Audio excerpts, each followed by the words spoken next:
The defining characteristic of a pyramid scheme is that it operates as a financial black hole. The only way for you to make money is for others to lose theirs. And the moment the recruitment stops, the entire structure collapses.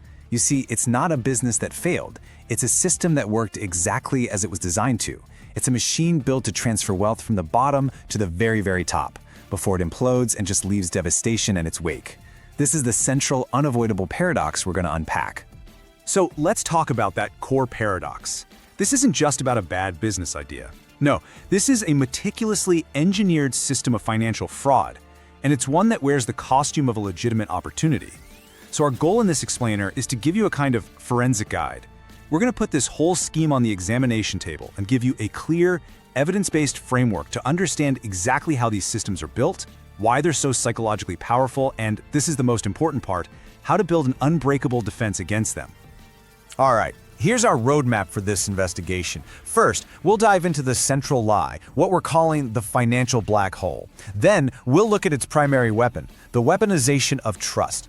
After that, we are going to look under the hood at the engine of collapse. That's the math that guarantees failure. From there, we expose the psychological hijack, the techniques they use to keep people trapped. Then, we'll equip you with a forensic defense kit. And finally, we'll leave you with the unbreakable rule, the one core principle that will protect you for life. You know, every pyramid scheme begins by selling a dream.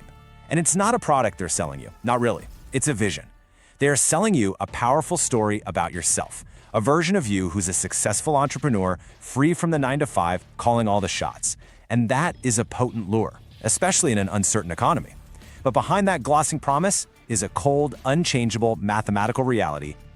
So, on the one hand, you've got the pitch, financial freedom, being your own boss, unlimited earning potential. It's an intoxicating vision of success, right? But on the other hand, you have the stark reality of the machine's design. It's nothing more than an unsustainable mathematical model. It's a house of cards built on a faulty foundation, a system designed from the very beginning not for everyone to succeed, but for the vast majority of people who enter it to inevitably, catastrophically fail. So if the math is a guaranteed dead end, how do these schemes even get off the ground? I mean, how do they recruit intelligent, well-meaning people? Well, they do it by bypassing our rational, analytical minds and targeting something far more powerful and far more vulnerable, our relationships. You see, the primary engine of a pyramid scheme isn't some clever product. It's you. It's your friends, your family, your community, your personal social network. This slide just illustrates the core vulnerability perfectly. Imagine a total stranger approaches you on the street offering a guaranteed high-return investment. Your internal alarm bells would be screaming, right? Your skepticism would be extremely high. But what happens when that exact same proposal comes from a trusted friend or a cousin? Suddenly, that skepticism often plummets. This is a cognitive bias called the liking heuristic. It's our brain's shortcut to trust people we know, and our trust in the person completely overrides our financial due diligence on the proposal. And the scheme's organizers know this. They don't have to convince you, they just have to convince your friend. And this right here is the direct, brutal result of that weaponized trust. Just let this number sink in for a moment. 99%. According to consumer protection agencies that have studied these models, in a classic pyramid structure, 99% of all participants will lose money. This isn't a warning about a risky investment. It's not a possibility. It is a mathematical certainty that is baked into the system's DNA.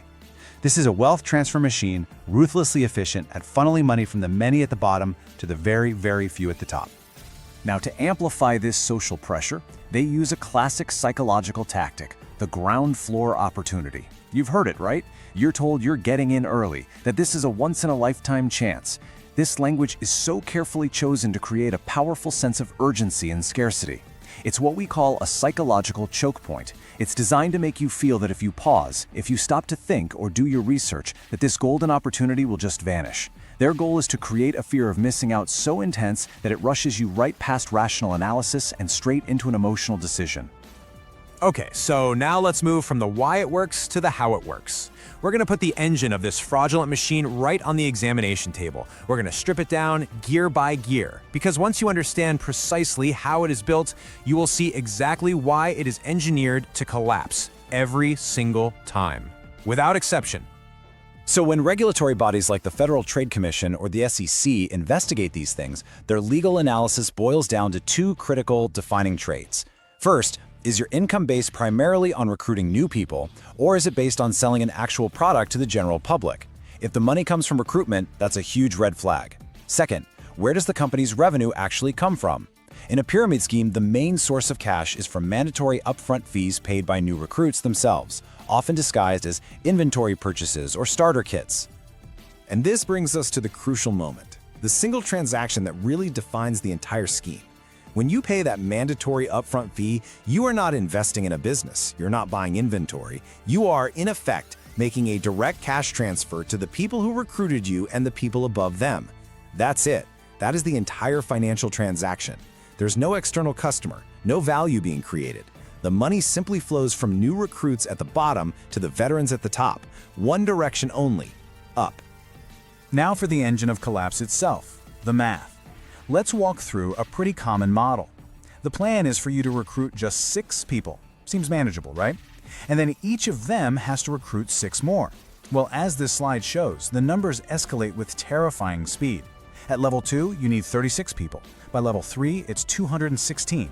By the time you get to just the 13th level, the system needs over 13 billion new participants. Let me say that again, 13 billion. That is more than the entire population of planet Earth. This is the smoking gun. It's not that the business model might fail, it is that it must fail. It's mathematically, physically, and logically impossible to sustain. And here is where the manipulation really flips your role entirely. You probably joined thinking you were going to be a salesperson, an entrepreneur building a customer base. But very quickly, you discover that your actual job, the only thing that generates any meaningful money, is to become a recruiter. Your focus shifts away from the product and onto the desperate search for others who will pay that entry fee, just like you did. You are no longer a salesperson, you are now bait. So, the formal technical name for this whole structure is an exponential recruitment system. Think of it as a completely closed loop. Money only comes from new members inside the system, and it only goes to older members inside the system. There are no outside customers bringing fresh money into the ecosystem. It's kind of like a car engine trying to run by burning its own parts. It's designed for one purpose, funnel cash upward. And because it depends on an impossible supply of new recruits, the moment recruitment slows down, the whole thing implodes. This brings us to the most perplexing question of all, right? If the math is impossible and the financial losses are pretty much certain, why do good, smart people stay in? Even more, why do they keep passionately recruiting their own friends and family, even as they themselves are losing money? Well, the answer isn't about intelligence or greed. It lies in a series of powerful psychological manipulation techniques that are designed to hijack our natural thought processes and just turn them against us. The first and most powerful technique is social proof. These schemes are masters at creating this incredibly intense sense of community. Think about the high-energy conferences, the constant group chats, the shared success stories. Everyone is relentlessly positive. This creates a powerful echo chamber where the group's beliefs are constantly reinforced. So, in this environment, to question the system isn't just a financial question, it feels like a social betrayal. It means risking being exiled from this warm, welcoming community. And that liking heuristic we talked about, the trust you have in the person who recruited you, it doesn't just get you in. It's also used to keep you in. That trust becomes a powerful shield. When you see a bad review online or a warning from a financial expert, who are you more likely to believe? A faceless stranger or your trusted friend sitting right there reassuring you? This social trust is constantly and deliberately weaponized to deflect any criticism and maintain your commitment. And now we come to what might be the most insidious trap of all, the sunk cost fallacy. At this point, you've already invested your money. You've spent countless hours in meetings. But most importantly, you've invested your social capital, your reputation, by recruiting people you care about. To walk away now isn't just about losing money. It's about admitting to yourself and to them that you made a terrible mistake. And that shame is so painful that to avoid it, many people just double down. They dig deeper, convinced that if they just work harder, recruit a few more people, they can turn it all around. And all of this culminates in the final psychological choke point that locks the victim inside this cage. The group actively trains you to reframe any external skepticism as negativity. That concerned family member, the friend who warned you, they're all labeled as haters or dream stealers. This is a deliberate isolation tactic. It's designed to do one thing: sever your ties to outside objective analysis, leaving you stranded on an island where the only source of truth is the group itself. Okay, we have thoroughly dissected the anatomy of this fraud. We've examined the math, the recruitment engine, the psychological traps. So now let's pivot from analysis to application. Let's build your defense. How do you protect yourself and your loved ones from this? This section is about becoming surgically precise. It's about being prepared with clear, actionable tools to identify and reject these schemes on site.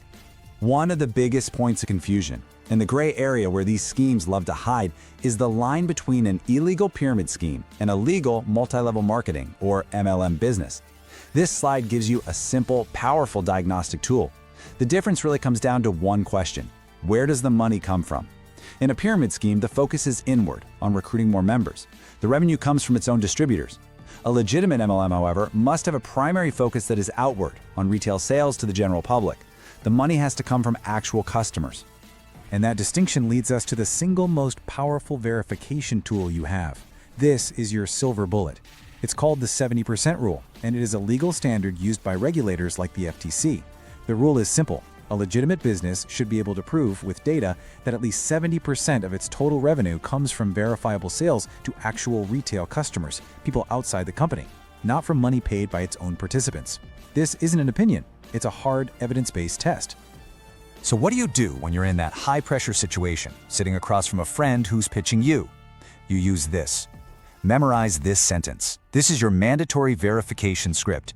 You just say calmly and professionally, "This sounds interesting. Before I can consider investing, I just need to see the company's audited financials showing the breakdown of retail sales revenue versus recruitment-based revenue for the last 2 quarters." That's it. It's polite, it's professional, but it is a killer question. A legitimate company will respect this due diligence. A pyramid scheme cannot and will not answer it. It's the one question they are structurally unable to answer honestly. So, we've examined the mechanics, the psychology, and the defense. We've taken the machine apart, and we've seen exactly how it works. Now let's just distill all of this down to the final verdict, the one unbreakable rule that represents the core truth of this entire fraudulent system. Here it is. This is the ultimate distillation of how a pyramid scheme functions. Let this single thought be the razor that cuts through any confusing sales pitch. When recruitment is the product, you are the inventory. If the main thing being sold is the opportunity to recruit others to sell the opportunity, then the actual product is irrelevant. The true product is you, your entry fee, your credibility, and your network. You're not a business owner. You are the inventory being sold to the person above you. And so we end with this simple, powerful, and permanent mental framework for your protection. A true business sells a product or a service to a customer who wants it. A pyramid scheme simply sells you the job of finding more people to sell the job to. It adds nothing. It only transfers wealth before it collapses. Always, always remember this fundamental distinction. Internalize it, and you will never fall victim to this devastating financial trap.